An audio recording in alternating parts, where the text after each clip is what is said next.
Bienvenidos a Personajes Geniales, programa producido por el Centro Ricardo Salinas Pliego y por ADN Noticias.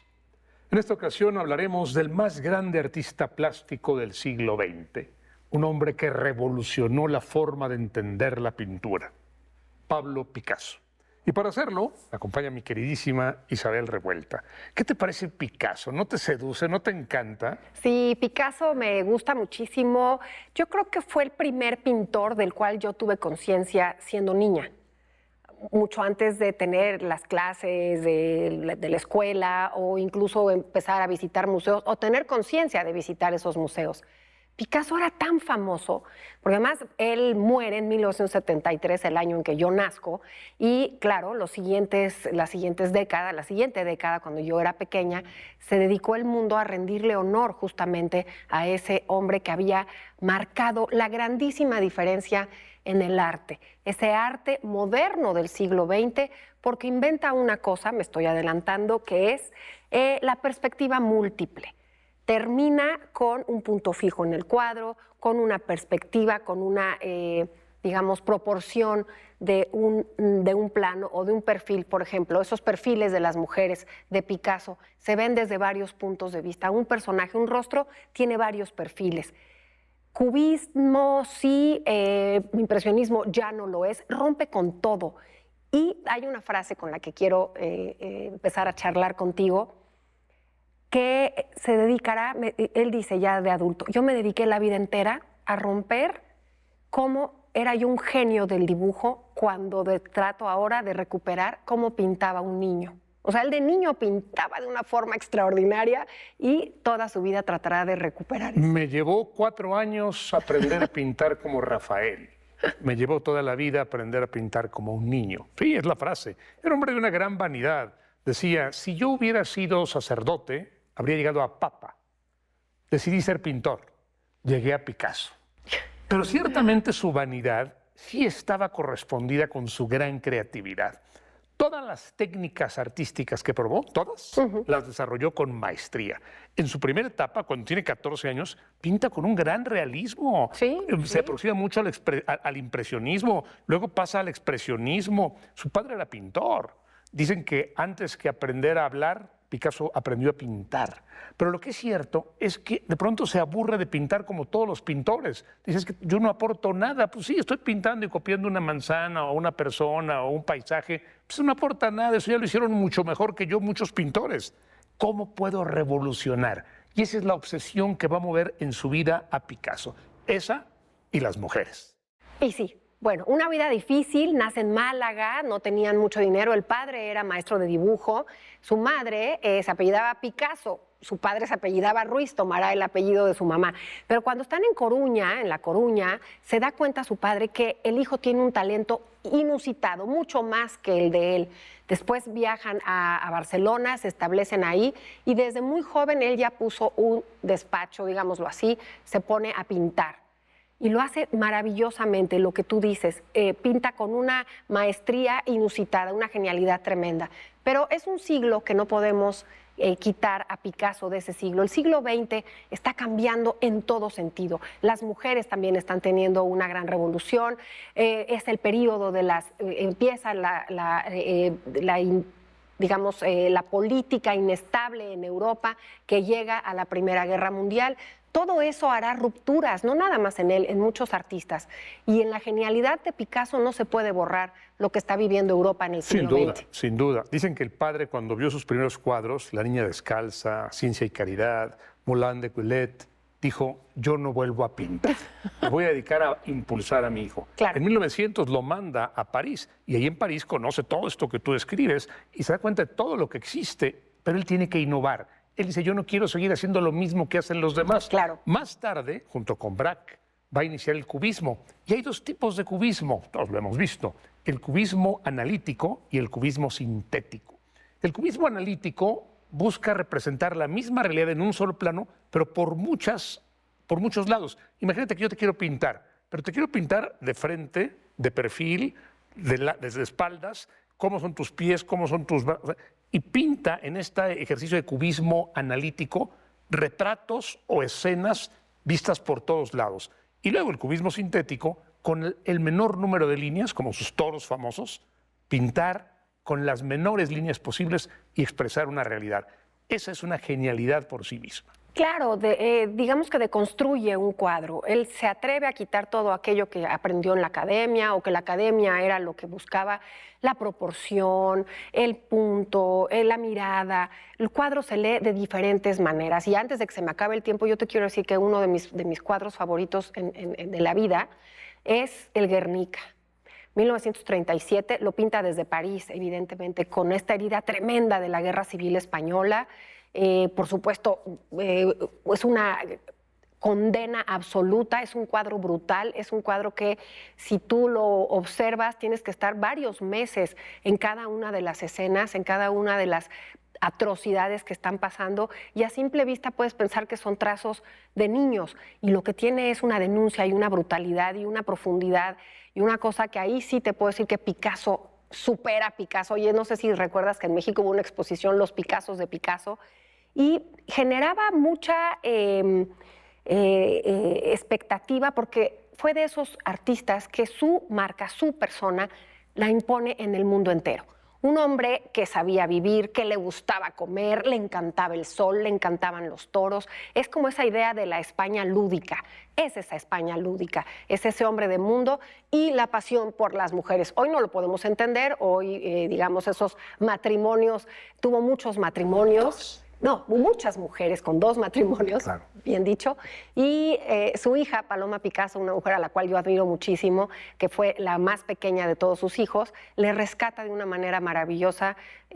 Con ese trazo hay un perfume que es el Minotauro, haciendo referencia a su padre. Quizás su momento fundacional sea cuando su colega, le llevaba algunos años, Matisse, le lleva una máscara africana, se le enseña y él dice, claro, es que esto capta la realidad.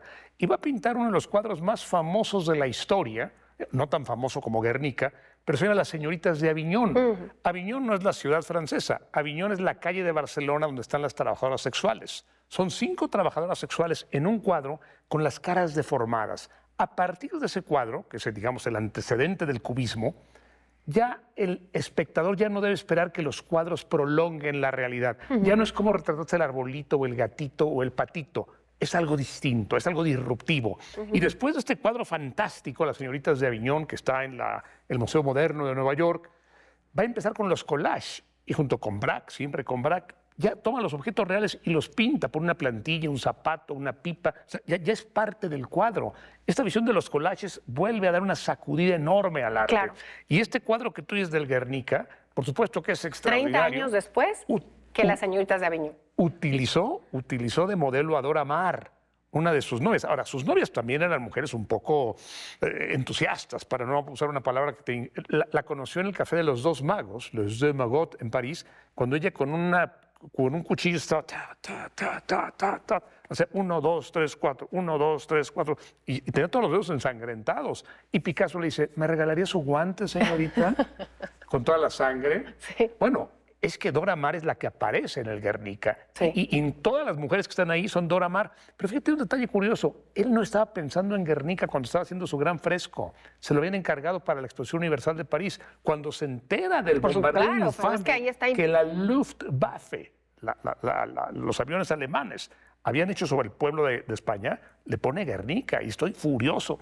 Y es una denuncia impresionante. 30 años después de Las señoritas de Aviñón, que pinta en 1907.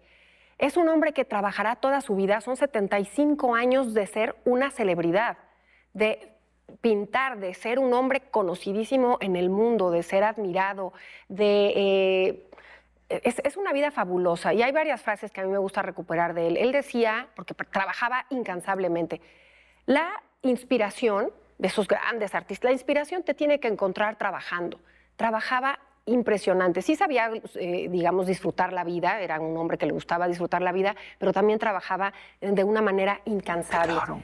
Y cuando tú observas ese cuadro del Guernica y te empiezas a dar cuenta de lo que pasó tras bambalinas, Una Europa azotada por la Primera Guerra Mundial, en el que mueren incluso compañeros suyos, artistas suyos. Cuando tú lo imaginas en Montmartre, abrevando ese dolor y eso que está gestándose en Europa, esos movimientos tremendos que llevan también a lo peor que pudo pasar en su propio país, que fue la represión de la Segunda República, ¿no? El golpe que dio Franco y se da una de las guerras más tremendas que se vio en la historia, que fue la Guerra Civil Española. Y luego la Segunda Guerra Mundial. Pero de alguna manera él logra abstraerse también, vive en Nueva York, expone en París, es la gran figura. Qué hombre tan diferente, por ejemplo, uno de los grandes genios también de Van Gogh. Qué diferente la vida de Van Gogh.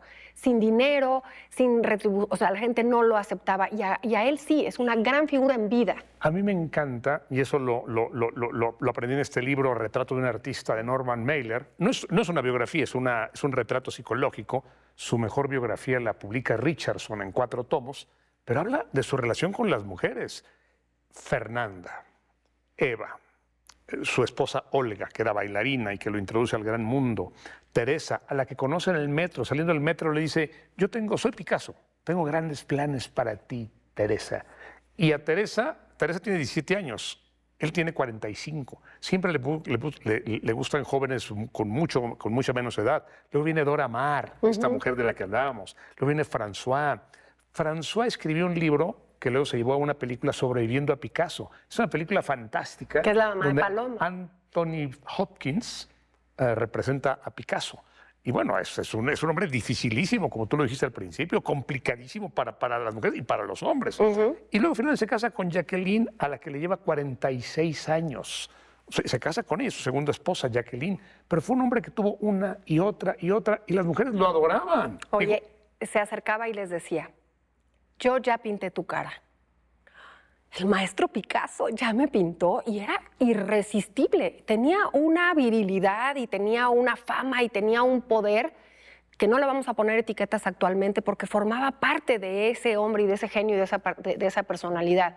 Ya convivir con el genio y tratar de tener una vida en común, con hijos, con una vida cotidiana y dejarlo pintar, y además su pasión por las mujeres, era complicadísimo. Es una gran película, a mí me gusta mucho, y literalmente era sobrevivir a un hombre que te llevaba al vacío, porque seguirle el ritmo a un hombre así era imposible, prácticamente imposible. Pero seguir sus cuadros y ver cómo va innovando, fíjate, a partir de Cézanne, déjame volver a una etapa del cubismo, cuando ve los cuadros de Cézanne, se da cuenta que no tiene perspectiva, que tú en un cuadro de Cézanne puedes ver el fondo de la olla o de la jarra y ver la mesa. Si la mesa estuviera así, todos los objetos se caerían, cualquiera que vea Cézanne.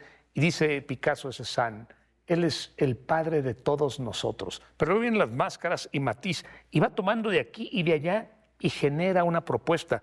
Si la paloma es símbolo de la paz, tú me dirás, oye, claro, eso viene de la Biblia, es de Noé. No, pero quien la convierte en símbolo de la paz es él en 1949, cuando pinta su paloma para un congreso de la paz. Sí. A mí Picasso me deslumbra, me encanta, y cada vez que lo veo me genera un gran deseo de conocer y profundizar más en él. Y muy de su tiempo, una Segunda Guerra Mundial que había terminado, que estaba fundada las Naciones Unidas, que se funda la UNESCO y por supuesto este emblema de la paz. Un hombre de su tiempo, un hombre famosísimo en su tiempo y hasta nuestros días. ¿Qué más podemos decir? Ya lo dijimos todo. Una cosa nada más que hacen todos los grandes. Cuando le preguntan, ¿es que usted estaba haciendo cubismo? Dijo, no. Lo mismo que dijo Leonora Carrington. No, yo no voy a explicarte el cuadro. No, eso es lo que emana de mi ser, eso es lo que yo abrevo de mi fantasía. Lo mismo hacía Picasso. Y explica así, los cuadros del cubismo era lo que traíamos dentro. Se nos va el tiempo. El tiempo se nos ha terminado. Exacto. Me encanta platicar contigo siempre. Gracias, igualmente.